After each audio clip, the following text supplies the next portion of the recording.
तुला वाईट वाटतं ना? तुझ्या मुलाला वाईट वाटतं ना? मी तुला फावड्या म्हणेन, कमरेत वाकडा म्हणेन, हा? तुझी मुलं तुझी दोन मुलांवर शंका घेईन, वाईट वाटतं ना? अरे तू ठाकरे कुटुंबाचं सांगतो ना भास्कर जातो, आता मी ठाकरे कुटुंबावर येतो. चल, काय ठाकरे कुटुंब? कुठे आहेत सुना? कुठे आहेत भावंड? जयदेव ठाकरे कोर्टामध्ये काय म्हणतायत? ऐश्वर्या ठाकरे मुलाचं नाव आहे. हा कोणाचा मुलगा आहे?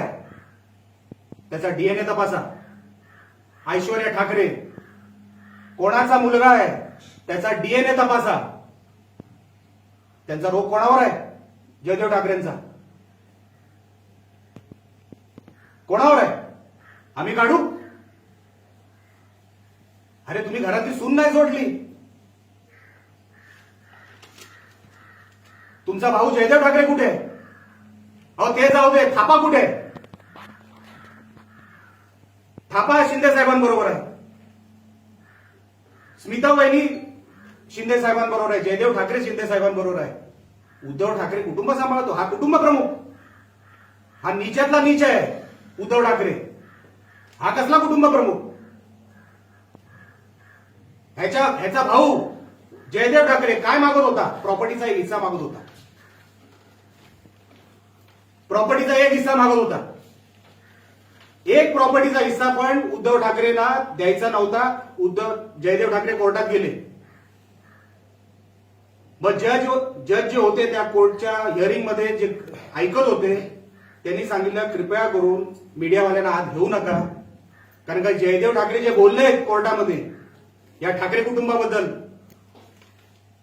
कुठला मूल कोणी जन्म दिला हेच माहित नाही अजून ठाकरेंना. या ठाकरेंना इकडच्या कलानगरच्या. मग जयदेव ठाकरे चुकीचे काय बरोबर? स्वतःच्या भावाला सांगणार काय? स्वतःच्या भावाचा बाप काढणार काय? ऐश्वर्या ठाकरे कोण? एकदा ऐश्वर्या ठाकरेचं डीएनए चेक करा चला, म्हणजे महाराष्ट्राला खरं खोटं कळू दे. अरे आम्ही काय बोलत नाही, आम्ही लाज ठेवतो, मर्यादा ठेवतो, म्हणून तुम्ही काही बोलत राहणार काय?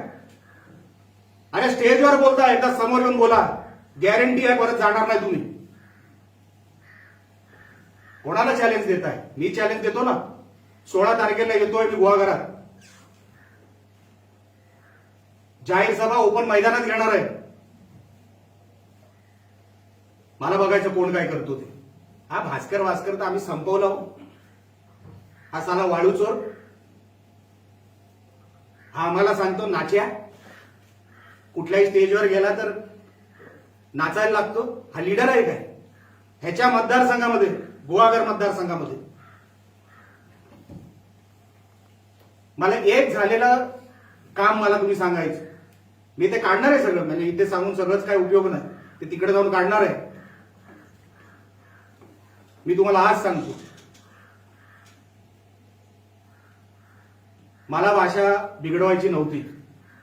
मलाही माझ्या मर्यादा कळतात. मी कोणाबद्दल काय बोलू शकतो आणि किती बोलायचं याला मर्यादा मला माहिती. पण हे भास्कर जाधव सारखे भिकारचोट जोपर्यंत राजकारणात राहणार तोपर्यंत राजकारणाची पातळी अजून खालीच जात जाणार. कारण का बाळासाहेबांनी सांगितलंय, जो ज्या भाषेत तुझ्याशी बोलेल त्याच भाषेत तुला उत्तर द्यावं लागेल, तरच तू पुरुष. भास्कर जाधव, शेवटची वॉर्निंग आहे. वॉर्निंग वगैरे नाहीच, आता डायरेक्ट तुला जे करायचं ते कर. तुला जिथे तक्रार करायची तिथे तक्रार कर. राणे साहेबांवर इथून पुढे एक शब्द जरी काढलास, निलेश राणे तुला शोधणार. एवढं लक्षात ठेव. जेवढं सहन करायचं होतं तेवढं सहन केलं, आता नाही सोडत तुला. मग माझ्या आयुष्याचं काय वाटोळं व्हायचं ते होऊन जाऊ दे. मी काय आयुष्यभर राजकारणामध्ये काय निवडणुका लढवायला आलेलो नाही. नसेल नशिबात नाही लढवणार. लोकांनी नाही स्वीकारलं परत एकदा पडीन. पण तुझ्यासारख्या भडव्यांचं ऐकून घेणार नाही. लक्षात ठेव भास्कर जाधव, तुझ्यासारख्याचं ऐकून घेणार नाही. आणि आमच्या दैवतावर बोलतोस तू, आमच्या राणे साहेबांवर. अरे बाळासाहेब बोलत होते, चालत होतं आम्हाला. बाळासाहेबांचा अधिकार आहे. तू कोण? म्हणून शेवटचं सांगतो, इथून पुढे सांगणार नाही, पत्रकार परिषद वगैरे घेणार नाही तुझ्यासाठी. इथून पुढे फायनल एवढंच सांगतो. आपल्याला काय विचारायचं असेल आपण विचारू शकतो.